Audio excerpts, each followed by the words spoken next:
What's it like driving a Lamborghini? You're the king of the road. The performance sounds amazing. The car is just so cool to drive. I got the space for my kids as well.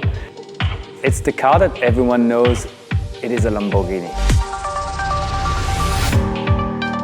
Yeah, I love being back home after a race. I think it's important to be somewhere you feel good and you can rest. I'm a father, I'm a husband. I'm just someone normal that loves activities.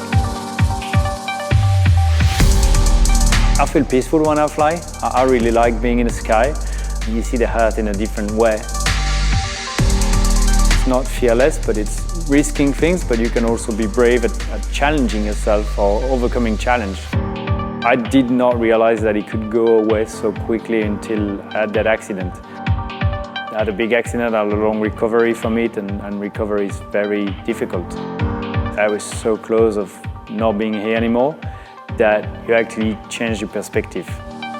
And for me, being brave is push yourself to always further than you think you're gonna go. The beauty with Lamborghini is that you can pick up any color you want. My daughter, she wanted purple or pink. My second son wanted yellow. My oldest son wanted orange, and my wife wanted black. So I say, right guys, you know what? We're gonna go green. Everybody now agrees that it was the right color. Life is a beautiful thing, and I just want to enjoy life in a bigger way and have fun and make sure that every day is a good day.